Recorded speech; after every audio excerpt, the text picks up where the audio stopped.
दोस्तों, आज की कहानी है। बहू, तेरे माँ बाप ने काम तो सिखाया नहीं, ये पढ़ने का शौक सिखा दिया। दोस्तों, कहानी शुरू करने से पहले अगर आपने चैनल को सब्सक्राइब नहीं किया हो तो कर लीजिए ताकि आपके पास पहुंच सके हर नया वीडियो।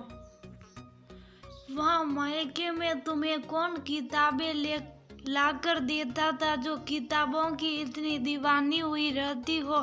घर में हजारों काम रहते हैं, खाली होने का समय ही कहाँ रहता है हम औरतों के पास। यशोधरा जी ने जैसे ही सौभाग्य के हाथ में किताब देखी, उनका पारा हाई हो गया और वह लगी उसे सुनाने में।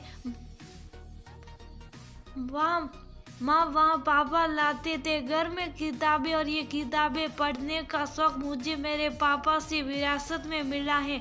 सौभाग्य ने बड़े ही गर्व से बताया, क्योंकि बचपन से ही उसे पढ़ने का बहुत शौक था और उसके पापा उसकी इस आदत को बहुत खुश होकर बढ़ावा देते थे।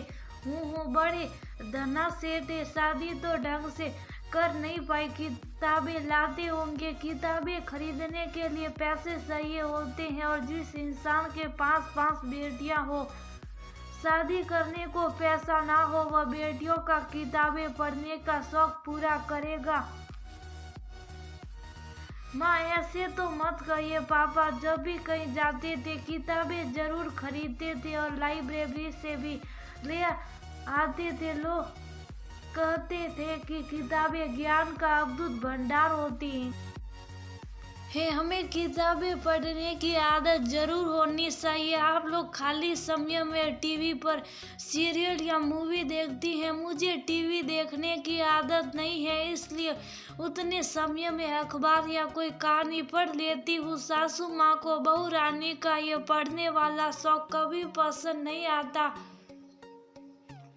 वह जैसे ही काम करके जरा सा खाली होकर अखबार भी लेकर बैठ जाती तो यशोधरा जी आसमान सर पर उठा लेती और उसे कोई ना कोई काम बता देती। आज तो उनका बेटा पत्नी के कहने से एक मैगजीन ले आया, जिसे देखकर यशोधरा जी पहले तो बेटे को 4 बातें सुनाई।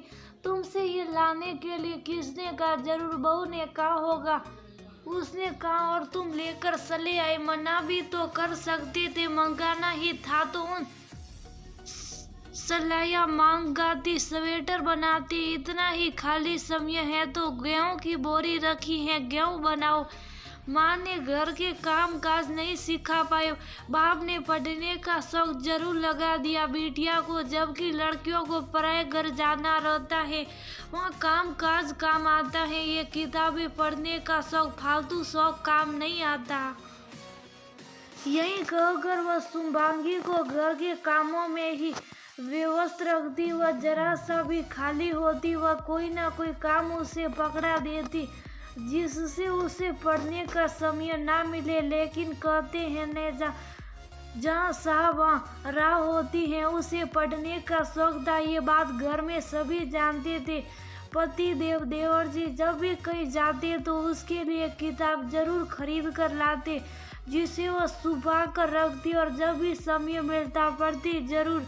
वह कहीं भी जाती, स्टेशन वगैरह पर उसकी निगाह बुक स्टॉल पर ही अटकी रहती। कोई कागज का लिफाफा मिल जाता तो उसे पढ़कर ही फेंकती और सोचती आगे का भी पढ़ने को मिल जाए, क्योंकि उस समय अखबार मैगजीन के लिफाफे बनते थे। लेकिन सासू माँ के लिए उसके इस शौक के लिए कोई जगह नहीं थी।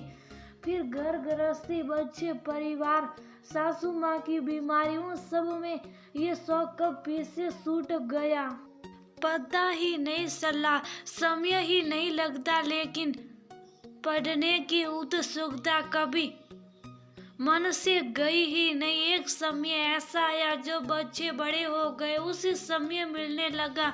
अब तो उसके हाथ में स्मार्टफोन आ गया। एक बार फिर से उसका पढ़ने का शौक जोर मारने लगा और इसे वह फेसबुक पर कहानियां पढ़कर पूरा करती।